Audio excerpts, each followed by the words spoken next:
Hello, welcome back. Today we are discussing episode 49 of the Play Dicely campaign, Room to Grow. At the very end of the previous episode, we were introduced to our keep that we have technically owned for quite a while now, but have never visited until this moment. And so we finally show up and we start exploring the keep and meeting all of the hirelings who work here, work for us, I guess now. We spent some time picking out our own bedrooms, but when Abe walks into one of them and discovers a shield and a banner sitting on the bed in there, he is flooded with memories from his past life. It turns out that this was the room of Pascalis the Brave, back in the day when his party would have stayed here.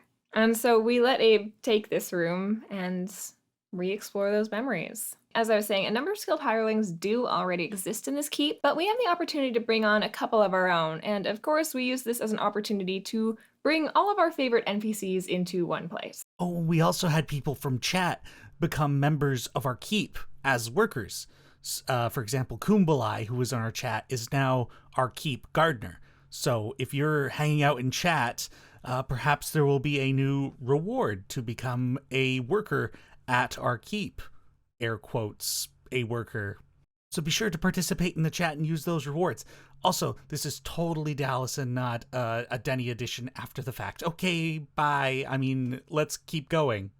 Monty Lester, Gideon's childhood friend, is appointed to be our stable master, and my dreams come true when we appoint Tyrone to come exist as Elwyn's magic assistant, which is not where I thought we were going to put him, but I did know we were going to get Tyrone on this team somehow.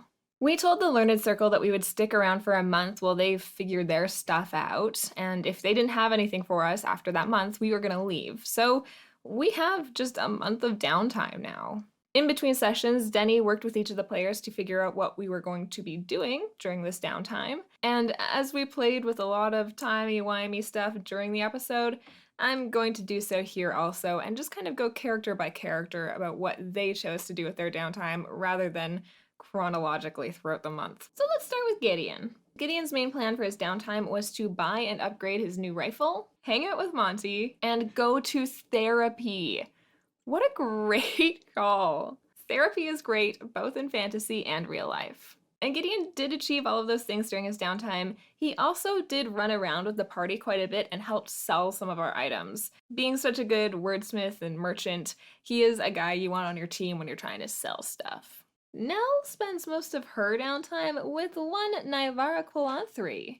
Weird how we just ended up being in the city with Nell's crush. Nell and Naivara meet up early at the beginning of the month and go on a little date around the city. But a lot of what Nell is doing here is prepping for an epic date that we have yet to see, but next session certainly. Naivara is very into music and Nell really wants to impress her, but she doesn't want to take a long time learning a new instrument. So she hires not one, but two violin tutors from two different cities to come to our keep and hang out with her for, I believe, a 10-day? So she got real good at the violin real quick. This is such a fun and silly way to use your downtime, but I love it. It's such a great Nell move.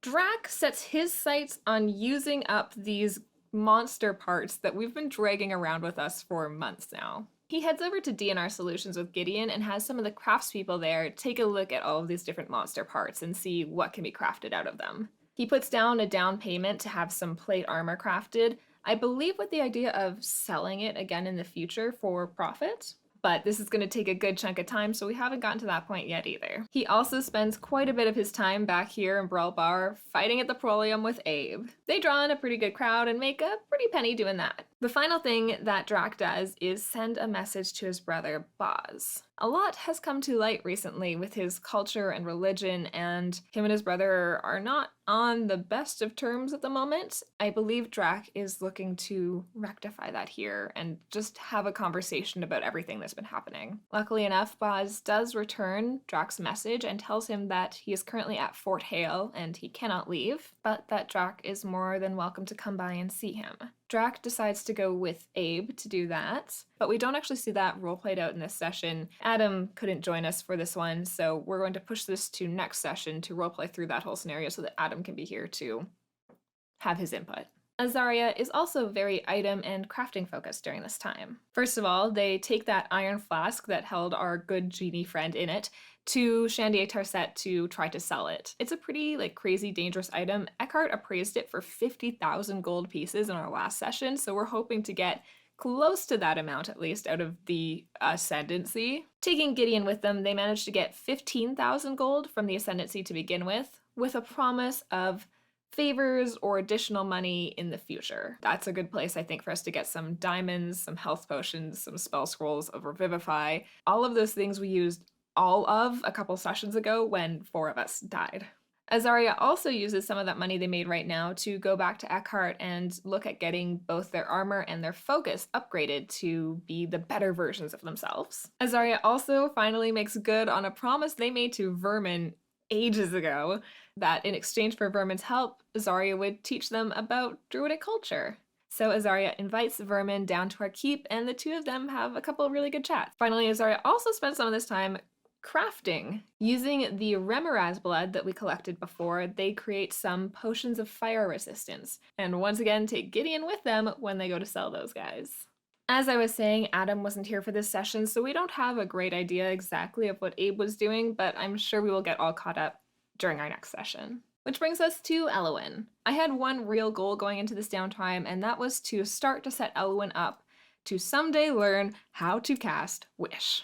And so with her new magical assistant Tyrone, they go out into Brawl Bar and collect all of the strangest, most advanced magical books that they can find, and Elowyn spends a lot of her time reading and researching from these books. Not really getting where she wants to with her books, Elowyn decides to make an appointment with Charity Cosybug. Charity is the best wizard in Eastern Sycamund, right? If anyone is going to be able to give her something concrete to work off of, it'll be Charity. So Elowyn goes alone to meet with her. Charity is very receptive and helpful talking with Elowyn, and Charity tells her that she has dabbled in these advanced magics before and warns her that it's very dangerous and it's very easy to become overwhelmed with the power that you can have.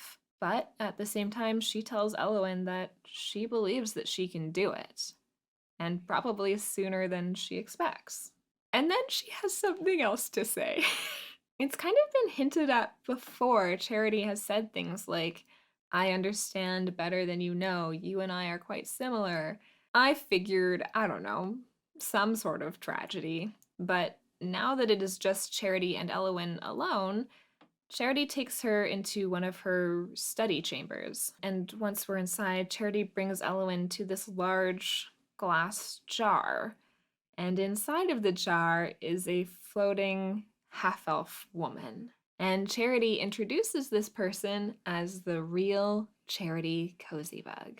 Though this person that I am speaking to right now currently inhabits her body. This person, the one that we have known as Charity, that we have been talking to this entire time, is in fact Faye Applebutter, one of the heroes who helped to get the people underground when the dragons first attacked at the start of the Desolation. I should learn more about this, but something happened that swapped their bodies, and now Faye is trapped in Charity's body. So I understand what she was saying about us being more similar than I realize now. There's a lot of body switching going on, isn't there? Faye asks Elowyn not to tell anyone about this. Abe has been acting as if he knows Charity. There's been a lot of memories that have come up from him being around Charity. Faye now explains that Abe Pascalis never met the real Charity Cosybug.